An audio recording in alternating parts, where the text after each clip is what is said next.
ना मैं किसी से डरता हूँ, ना मैं किसी को डराता हूँ।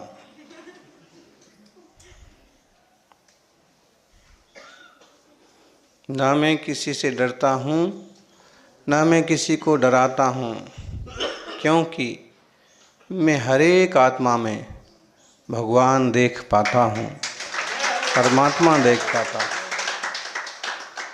दुनिया में ऐसे लोग बहुत मिलेंगे जो कहते हैं मैं किसी से नहीं डरता, मैं किसी से नहीं डरता, मैं किसी से नहीं डरता।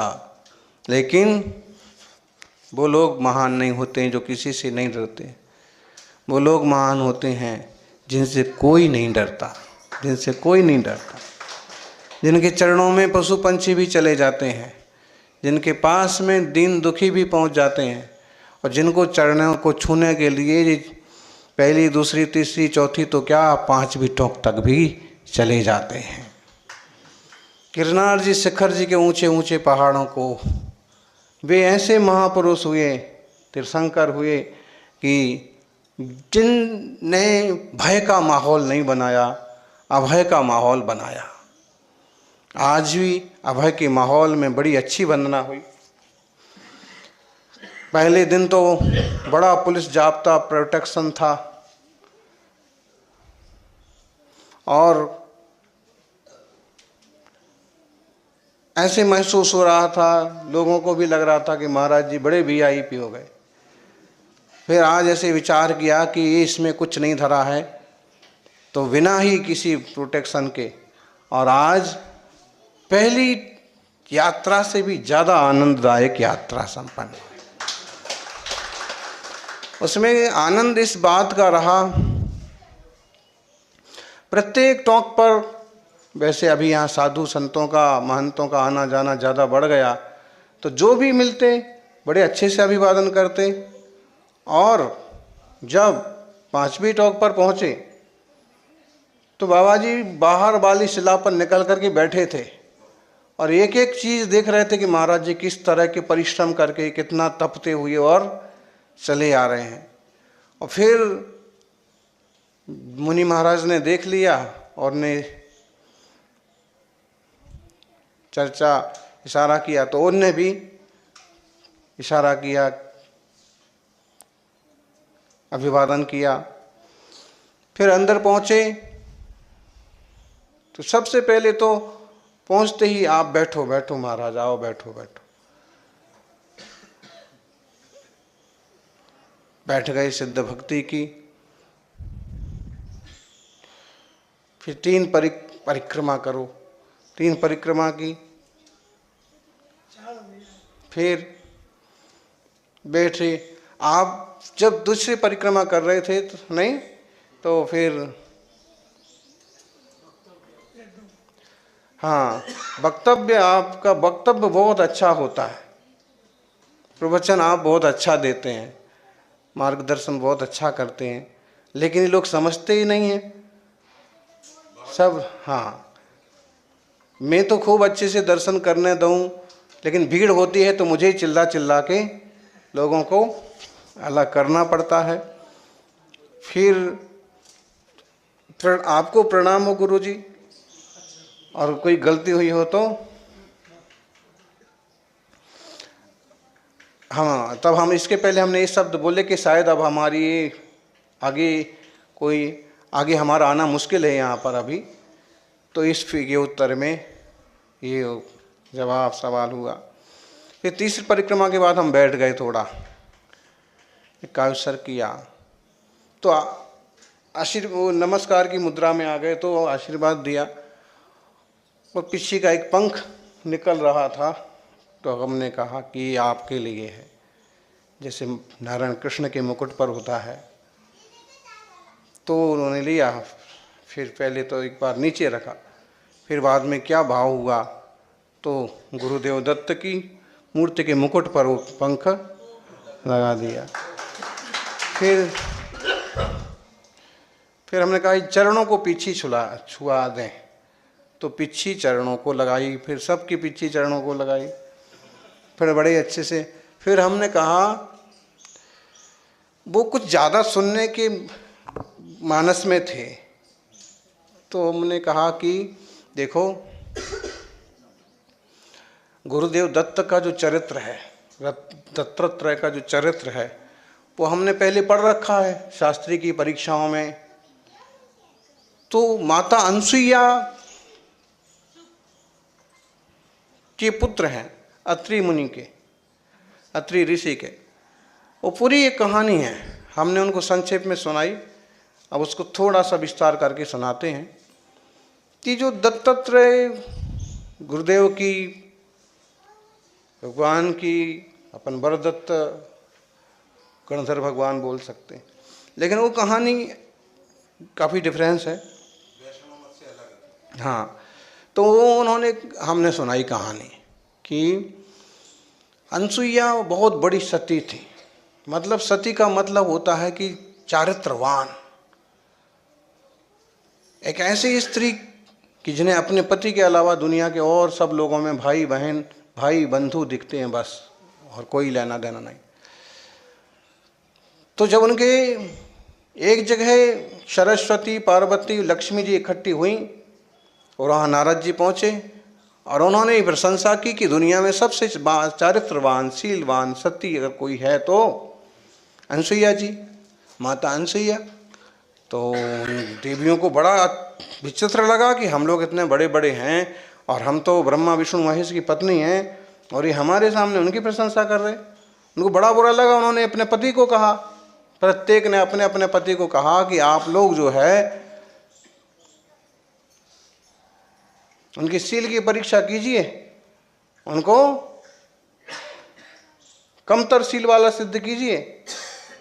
तो उन्होंने कहा कि आप कैसी बात करती हो, वो सच में सती हैं और उनके प्रति अपन का कोई भी व्यवहार कोई मतलब नहीं रखता। लेकिन पत्नी ने कहा ना, आपको जाना पड़ेगा। इसका मतलब है कि घरवाली से तो देवताओं को भी डरना पड़ता है।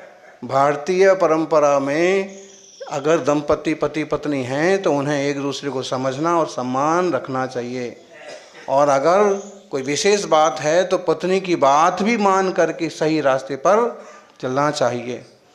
लेकिन उनका हट अलग ही प्रकार का था कि आप अनसुईया को परीक्षा लो। तो देवताओं ने, अपनी ब्रह्मा विष्णु महेश ने कहा कि ठीक है, अब आप लोग कहते हैं तो जाते हैं। वो अत्रि ऋषि के आश्रम में पहुंचे। अत्रि ऋषि किसी कार्य से, किसी तप आदि के बाहर गए थे। अनसुईया थी। उन्होंने साधु जी का, महंत जी का, महात्मा जी का रूप धारण किया। हाँ, साधु का रूप बना करके ठगने की परंपरा पुरानी रही है, परीक्षा लेने की परंपरा। इसलिए साधु जो हैं उन्हें इतना सावधान रहना चाहिए कि हमारे साधु वेश के कारण से कहीं हमारा धर्म या साधु परंपरा तो कलंकित नहीं हो रही है। तो उनने परीक्षा के लिए रूप धारण कर लिया साधु का। एक रावण ने किया था सीता के लिए भिक्षामदेही अपहरण के समय। कई बार राजे महाराजाओं के ज़माने में गुप्तचर भी साधु बाबा का रूप धारण कर लेते थे। और दुनिया के किसी भी साधु संप्रदाय का रूप बनाया जा सकता, लेकिन एक दिगंबर मुनि ऐसे हैं कि जिनका रूप नहीं बनाया जा सकता। और कोई ठगी करके कदाचित बना भी ले तो घंटे दो घंटे, दिन दो दिन में उसकी हवा निकल जाएगी, पकड़ा जाएगा, चल नहीं पाएगा, क्योंकि कठिन तपस्या का मार्ग। साधु के क्षेत्र में, साधना के क्षेत्र में जो पहुँचे हैं भाग्यशाली हैं, और इसको निभाते रहें, इसका बहुत ही अच्छा हो। तो उन्होंने रूप धारण कर लिया और आए और कहे कि माता हमें भूख लगी है, हमें भोजन दो, भिक्षा दो। तो उन्होंने कहा कि आओ, बिल्कुल आओ। संत महंतों को, महात्माओं को आदर से बुलाया। उन्होंने कहा हम, लेकिन हमारी शर्त है, हम भिक्षा तब लेंगे जब आप बिना वस्त्रों के भिक्षा दें। तो अनसुईया जी विचार में पड़ गई, ऐसे कैसे संत महंत है, क्या बात है। तो उनने ऐसा मातृशक्ति का तप देखिए या जो भी प्रज्ञा देखिए, उनने ज्ञान लगाया कि ये तीनों पहचान लिया उनके रूप बदलने के बाद भी कि ये ब्रह्मा विष्णु महेश हैं। और तभी उन्होंने अंजलि में जल लिया और ये प्रार्थना अपने पति को याद किया, अत्रि ऋषि को याद किया कि अगर सच में मेरा शील सही है तो ये सब तीनों छोटे छोटे बालक बन जाएं, 6-6 महीने के। तो तीनों और पानी उनके ऊपर छीटा तो तीनों 6-6 महीने के बालक, नग्न बालक, बच्चे तो नग्न होते। फिर उन्हें बढ़िया उसकी उनकी जैसी भावना थी उस हिसाब से नन्हे बच्चों की तरह माता अनसुईया ने दुग्धपान, खीरपान, क्षीरपान भोजन कराया और पालने में लिटा दिया। मातृशक्ति का, शील सत्व का वैभव इस कहानी से कैसे मालूम पड़ता है। आजकल छोरियां कहीं भी कूदने लगती हैं, कहीं भी पहुंच जाती हैं, किसी से भी जुड़ जाती हैं। देखिए आप चंदना, अंजना, सीता, अनसुईया की कहानी। फिर वहाँ परेशान हो गई ब्रह्मा जी की पत्नी, विष्णु जी की पत्नी लक्ष्मी जी, पार्वती जी, शिव जी की, कि अरे ये तो गए तो अभी तक आए नहीं, मामला क्या है? सब ढूंढने में लग गए और ढूंढते ढूंढते तो शिव जी का नंदी भी वहीं पहुंच गया, गरुड़ भी वहीं पहुंच गया, हंस पक्षी सब महाराजों के वाहन भी वहीं पहुंच गए। फिर नारद जी से खबर मिली तो तीनों देवियां भी वहां पहुंच गईं, नारद जी भी वहां पहुंच गए, जिनने शुरुआत की थी कि सबसे बढ़िया सती अनसुईया जी। तो उन्होंने कहा देवियों ने कि माता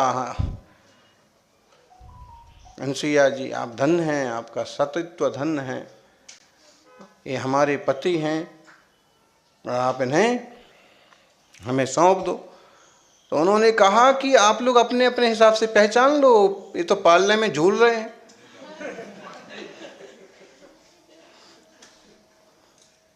सतीत्व में कितनी पावर हो सकती है? शील, संयम, मर्यादाओं में। लोग मर्यादाओं को समझते नहीं हैं। दिगंबर मुनि महाव्रतों की मर्यादाओं का पालन करते हैं। पूर्ण अहिंसा, पूर्ण सत्य, पूर्ण ब्रह्मचर्य, पूर्ण अपरिग्रह, पूर्ण अचौर्य, इससे बड़ी मर्यादाएं दुनिया में कोई पालन नहीं करता। दिगंबरत्व की मर्यादा। और दत्त दिगंबरा, शिव जी के लिए दिगंबर शब्द के प्रयोग हुए। ऐसे में दिगंबरत्व को अभी इसी कहानी में आता है कि जब उनने कहा तो उनने कहा आप पहचान लो, अपने अपने उठा लो, ले लो। और जब उठाए तो अदला बदली पहचान नहीं पाई। तो उन्होंने कहा कि कैसी तुम लोग सती हो, तुम्हें अपने पति की पहचान नहीं हो पाई इस मुद्रा में रूप बदल जाने से।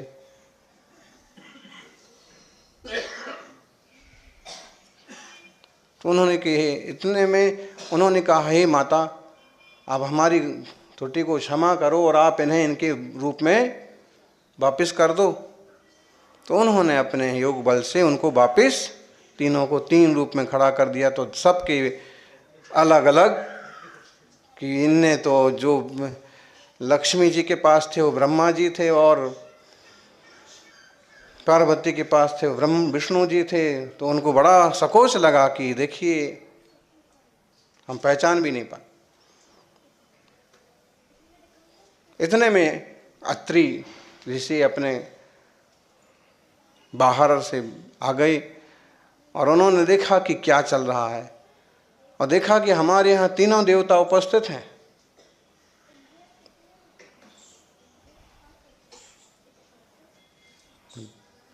यथायोग का अभिवादन किया। फिर कहते हैं देवता ने कहा कि आप माँ कुछ भी वरदान मांगो, तो कहते हैं अनसुईया ने मांगा कि आप हमारे यहाँ से पुत्र के रूप में उत्पन्न हो। तो वह दत्तात्रेय के रूप में उत्पन्न हुए। और फिर इनके जीवन के संबंध में कहा जाता है कि जिनका आसन धरती है और जिनका ओढ़ना आसमान है, ऐसे दत्त दिगंबरा। और दत्त दिगंबरा कहते थे, इसी से लगता है कि वरदत्त दिगंबरा। जो भी है, हमने एक कहानी जिससे थोड़ा कम में उनको सुनाई। फिर इसके बाद हमने कहा कि देखिए, जो नेमिनाथ की बात आती है, जिनके चरण माने जाते हैं, तो नेमिनाथ भगवान नारायण कृष्ण के भाई थे। तो उन्होंने कहा हाँ हाँ चाचा के बेटे थे, ये मैंने भी सुना है। तो मैंने कहा चाचा नहीं, ताऊ, बड़े पिता के बेटे थे। हाँ, बड़े पिता के बेटे थे। और यहाँ पर कृष्ण महाराज आए थे और उन्होंने इसकी परिक्रमा की थी। वो बोले, मैंने ये सुना है कि यहाँ की परिक्रमा, उन्होंने यहाँ के दर्शन किए, परिक्रमा की थी। तो ऐसी चर्चा हुई। और समय अब हमको भी जल्दी उतरने का था, धूप बढ़ रही थी। बाकी उनका कुछ ऐसे मानस था कि महाराज जी बैठें और चर्चा कुछ हो। तो फिर भी जितना योग बना, सच्ची बात है, अहिंसा प्रतिष्ठायाम तस्य नवधो वैर त्यागा। वात्सल्य के बल पर ही आप दुनिया को जीत सकते हैं। दुनिया में शांति यदि हो सकती है तो पूर्ण अहिंसा और वात्सल्य के बल पर ही हो सकती है। एक दूसरे को समझें, एक दूसरे की भावनाओं को समझें, एक दूसरे का सपोर्ट करें, तो हाँ, तो बहुत बढ़िया हो जाए। हाँ, समन्वय और सहिष्णुता बहुत बड़ी चीज़ है, सामाजिक सौहार्द के लिए बहुत कीमती चीज़ है।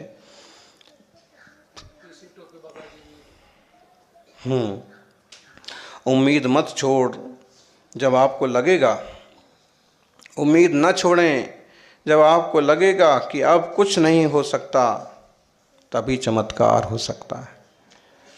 आखिरी मोमेंट पर भी पिक्चर में तो अक्सर कर यही होता है कि आखिरी मोड़ पर ही कोई खाई में गिर रहा था और आखिरी में आकर के कोई उसको हाथ दे देता है।